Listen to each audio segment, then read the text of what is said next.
नमस्कार मित्रों, दूरस्थ एवं मुक्त शिक्षा और संस्कृति की आवाज ये है उत्तराखंड मुक्त विश्वविद्यालय का community radio hello Haldwani 91.2 megahertz की फ्रीक्वेंसी पर आप इसे सुन पाते हैं। श्रृंखला चल रही है कोरोना काल की रचनाएं और इस कार्यक्रम के मेजबान कौसानी से भवानी शंकर कांडपाल इस कार्यक्रम की ओपनिंग नहीं कर पा रहे हैं किन्हीं वजहों से, और उन्होंने हमें भेजी हैं आज उज्जैन मध्य प्रदेश से नीलोत्पल की कविताएं। नीलोत्पल यूं तो विज्ञान में ग्रेजुएट हैं, लेकिन कई सारे युवा पुरस्कार, साहित्य के पुरस्कार वो पा चुके हैं।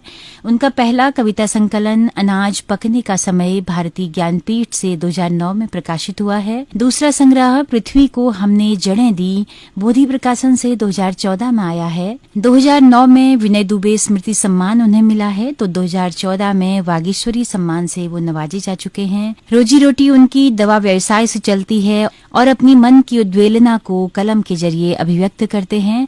बहुत ही बेहतरीन कोरोना काल की रचनाएं उन्होंने भेजी हैं। दोस्तों, कोरोना काल की रचनाएं एक इस तरह का कार्यक्रम है कि हम जब ये महामारी जा चुकी होगी उसके बाद अगर इन कविताओं को सुनते हैं तो कहीं न कहीं वो पूरा परिदृश्य हम सब के सामने जीवंत हो उठेगा कि किस तरह से हमारे देश की एक व्यापक जनता ने इस महामारी में तकलीफें झेली हैं। तो आइए सुनते हैं दोस्तों नीलोत्पल की कविताएं। नमस्कार मित्रों, मैं नीलोत्पल उज्जैन से। कोरोना काल के समय हमारे मजदूर भाइयों का पलायन निश्चित एक दंश की तरह हम सबके भीतर उभरता है। उसी काल के लिए ये कुछ कविताएं आप सबके सामने प्रस्तुत हैं। शीर्षक लॉकडाउन में मजदूरों का पलायन। दृश्य में सिर्फ करुणा नहीं होती, मजबूरी भी होती है। बेबसी का यह आलम इतना लंबा और कठिन है कि इसे नापने या समझने के लिए यातना और दुख के पहाड़ की एक दुर्गम यात्रा करनी पड़ेगी। यह कोई शुरुआत नहीं है, यह मृत्यु की प्रतीक्षा भी नहीं है। त्याग दिए जाने या छोड़ देने के बाद यह ऐसा अवसाद और उदासी है कि हम एक बड़े निचाट में उनके लौटने की एक असंभव राह देखते हैं, जबकि रात के अंधेरे से गुजरते हुए वे इतने संगतकार हो गए हैं कि उनके पदचाप भी सुनाई नहीं देते। वे एक हैं, हजार या असंख्य, मुझे सिर्फ एक ही आवाज़ सुनाई देती है, उन्हें घर लौटना है।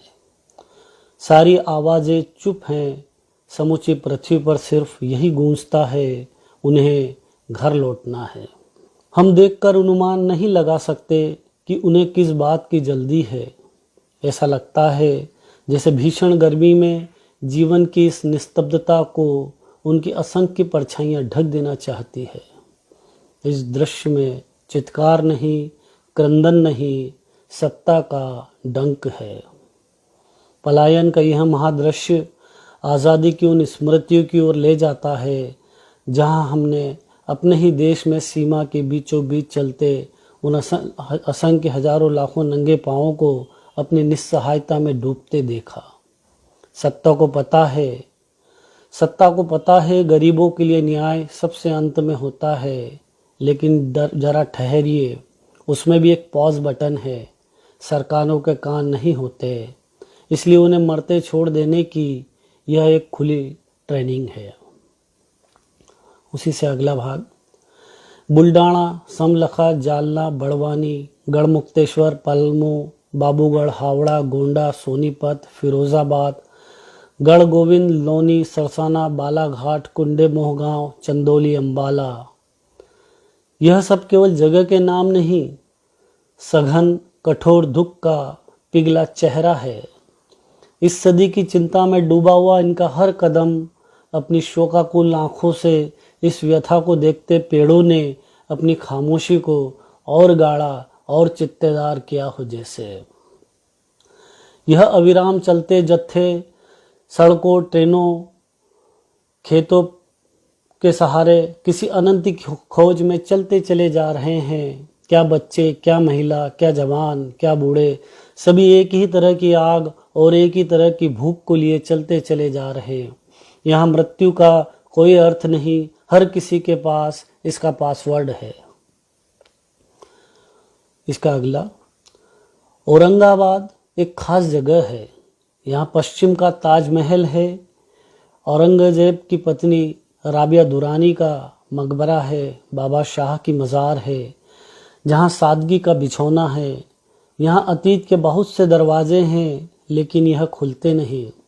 चाहे वह जालना, पैठन या मक्का रोशन का दरवाज़ा हो, हम उन्हें नहीं खोल सकते। इन दिनों औरंगाबाद बहुत उदास है।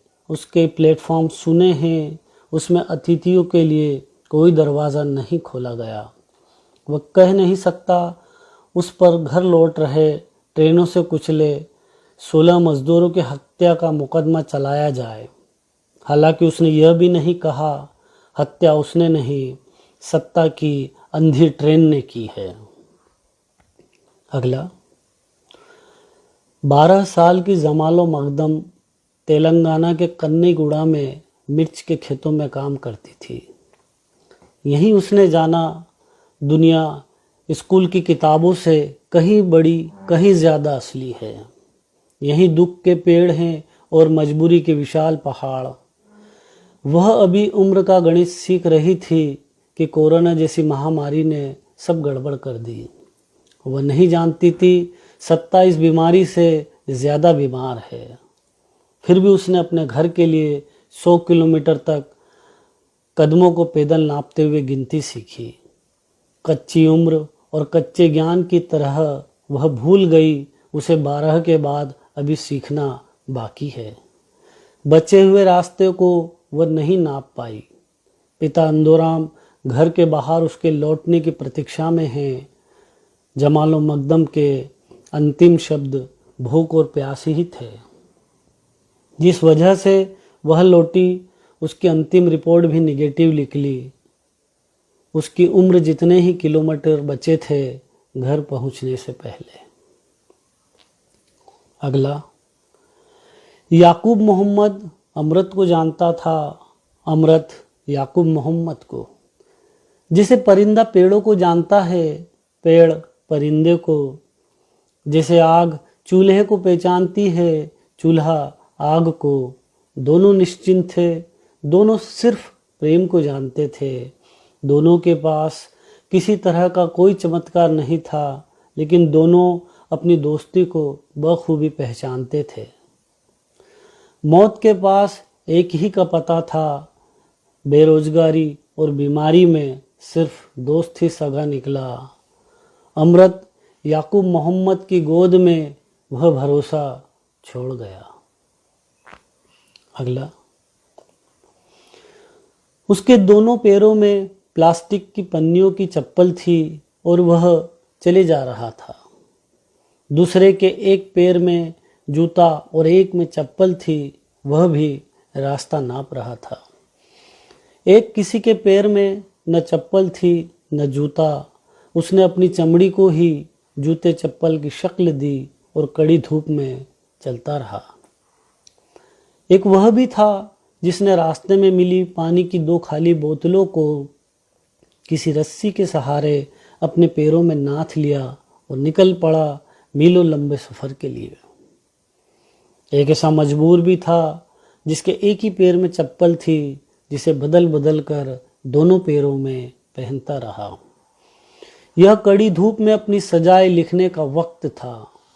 यह कड़ी धूप में अपनी सजाएं लिखने का वक्त था। सभी के पैरों में छाले थे, सभी के जीवन का छंद लिख रहे थे। सभी जीवन का छंद लिख रहे थे। अगला, कुछ चिट्ठियों में लिखने वालों के हृदय धड़कते हैं। कुछ चिट्ठियों में लिखने वालों के हृदय धड़कते हैं।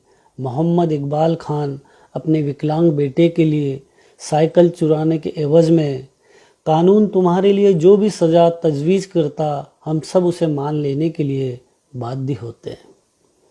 क्योंकि तुम्हारी छोड़ी गई चिट्ठी ने इस बात का खुलासा किया कि तुम भरतपुर से बरेली तक मीलों दूर अपने घर जाना चाहते थे, इसलिए तुमने सहनावाला गांव से आधी रात एक साइकिल चुराई। मोहम्मद इकबाल खान, चिट्ठी में तुम्हारी स्वीकारोक्ति सजा कम कर सकती है, लेकिन तुम्हें बचा नहीं सकती। तुम्हारा दूसरा और बड़ा गुनाह यह है कि तुम लॉकडाउन के बावजूद सरकार का यह नियम तोड़ दिए। इसके लिए भी तो कोई सजा होगी, जैसे मानवता के दुश्मन, देशद्रोही या फिर कोरोना जिहादी। तुम अपनी बेगुनाही कभी साबित नहीं कर पाओगे। यह सिस्टम और यह सत्ता जो तुम्हें आधी रात सड़कों पर निकलने के लिए मजबूर कर देती है, कभी नहीं मानेगी कि तुम बेकसूर हो। वह छोड़ी गई चिट्ठी तुम्हारे जुल्म का इकबालनामा है। वह छोड़ी गई चिट्ठी तुम्हारे जुल्म का इकबालनामा है। एक कवि तुम्हें यह सजा देना चाहता है कि तुम इस दुनिया का अंतिम शब्द क्षमा लिखना। अगला, प्यारी बेटी ज्योति, जिन कविताओं को हम लिख रहे थे उन्हें एक दिन मिट जाना था। एक दिन हमारे मोजे, दस्ताने और गर्म कोट को भी गायब हो जाना था। हम भूल जाने वाले थे अपने पसंदीदा खेलों को। हम भूलने के लिए अभिशप्त हैं। सूचनाओं की अधिकता में कहानियां रोज बदल जाती हैं। नाम और चेहरे हमारी कमजोर याददाश्त में 2 दिन से अधिक टिक नहीं पाते। एक दिन हम यह भी भूल जाएंगे कि तुम्हारी छोटी उम्र ने जीवन के कठिन परीक्षा पास कर ली है। इस बात के गवाह 1200 किलोमीटर का वह लंबा रास्ता और तुम्हारे थके पैर हैं। तुम्हारा गणित दुनिया की किसी किताब में नहीं समा सकता। तुमने सीख लिया जमीन में गाड़ दिए जाने के बाद मुर्दे किस तरह खामोश रहकर जीना सीख लेते हैं। अगला, तस्वीरों में मृत्युएं अमर हो जाती हैं। फिर ना उसमें भूख देखी जा सकती है, न प्यास, न पाँव के छाले और न हो प्रतीक्षा। जो घर कभी नहीं लौट पाएंगे उनके लिए मृत्यु भी एक प्रतीक्षा है, लंबी और अंतहीन। यह दुख की अभिव्यक्ति है, इसमें दुख नहीं है। एक लाश है जिसमें दुख में कहना मुमकिन नहीं। माँ का आंचल खींचते बचे हुए इस बच्चे के पास बचा हुआ सिर्फ दुख है, जो वह अंत तक नहीं कह पाएगा। अगला, भानुगुप्ता, तुम्हें कोई हक नहीं था सरकार को बदनाम करने का। तुम चुपचाप नहीं मर सकते थे? क्या तुम्हें सच छुपाना नहीं आता? तुम्हारा सुसाइड नोट अमर नहीं है। तुमने जहां इसे खत्म किया है तुम फुल स्टॉप लगाना भूल गए। तुम्हारी आत्महत्या निजी विचार नहीं है। खैर के वृक्षों की तरह तुमने फिर से इस शहर को ढक लिया है। शायद तुम नहीं जानते शहर के पुराने नाम लक्ष्मीपुर की तरह तुम्हारा सुसाइड नोट भी एक दिन बदल दिया जाएगा। अगला, जो हुआ उसे बहुत ताकत से छिपाया गया। जिसे तुम नहीं जान पाए उसकी पर्देदारी बहुत गहरी कर दी गई। बहुत से हत्याओं के कातिल कभी नहीं मिले। हत्याओं में भी आत्महत्याएं खोजी गई। मरे हुए को समझना आसान था, जिंदों के पास सवाल थे। आत्महत्या कभी अकेले नहीं की गई, उसमें भूख, बेबसी और सरकार शामिल थी। अगला, हर चीज में गहरा सन्नाटा पसरा है। हर चीज में गहरा सन्नाटा पसरा है। जिन लोगों ने सड़क पार कर ली है वे अब भी घर नहीं पहुंचे हैं। उनके पदचाप रास्ते में भटक गए हैं। उन्हें कभी घर के बारे में बताया ही नहीं गया। उन्होंने खुद से ही घर को जाना, जैसे कभी उन्होंने जाना कि जमीन के नीचे पानी कितना गहरा है, या जैसे दिशाओं के बारे में वे कभी चूके नहीं कि चारों दिशाओं में वही दिशा घर को जाती है जिसका मुंह हमेशा पीठ की ओर होता है। वे विडंबना के नहीं सत्ता के भटकाए थे। उनके निरंतर गिरते पदचाप धरती की खाना बदोश आवाज हैं। रास्ते गवाह हैं कि उनकी अनुपस्थिति एक ऐसा पलायन है जो कभी खत्म नहीं होगा। रास्ते गवाह हैं कि उनकी अनुपस्थिति एक ऐसा पलायन है जो कभी खत्म नहीं होगा। यह उसी सन्नाटे का उपजाया गीत है।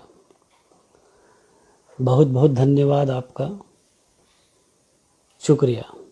एक के बाद एक मुसलसल कई सारी कविताएं नीलोत्पल ने आप सबके साथ साझा की। बहुत बेहतरीन, बहुत संवेदनशील कविताएं, मन को झकझोरने वाली कविताएं, सवाल करती हुई कविताएं, कटाक्ष करती हुई कविताएं। आप सबको दोस्तों अगर ये कविताएं पसंद आई हों तो अपना फीडबैक हमें जरूर दीजिएगा। हमारा यूट्यूब चैनल है हेलो हल्द्वानी नाम से, आप उसे सब्सक्राइब कर सकते हैं। हमारा फेसबुक पेज है, हमारा मेल आईडी है hellohaldwani91.2@gmail.com। इन सब में आपके फीडबैक का हमें बहुत बेसब्री से इंतजार रहेगा। दोस्तों, हेलो हल्द्वानी रेडियो एक कम्युनिटी रेडियो है जिसकी पहुंच रेडियो में केवल हल्द्वानी शहर तक है। लेकिन अगर आप वाकई में हमारे रेडियो को सुनना चाहते हैं दूर दराज पहाड़ों तक या फिर देश के कोने कोने तक, तो आप गूगल प्ले स्टोर में जाकर हेलो हल्द्वानी ऐप को इंस्टॉल कर सकते हैं अपने मोबाइल पर और सुबह 10:30 बजे से लेकर शाम 4:30 बजे तक 6 घंटा हमारी रेडियो सभा सुन सकते हैं। हम लोग दोस्तों अपनी रेडियो सभा का दोहराव भी करते हैं। अगर आप वक्त नहीं निकाल पा रहे हैं दिन में तो आप शाम 5 बजे से लेकर रात 11 बजे तक भी हमारा रेडियो सुन सकते हैं। तो इसी के साथ इस कार्यक्रम के मेजबान भवानी शंकर गांडेपाल के साथ में अपनी रेडियो मित्र सुनीता भास्कर को दीजिए इजाजत। नमस्कार।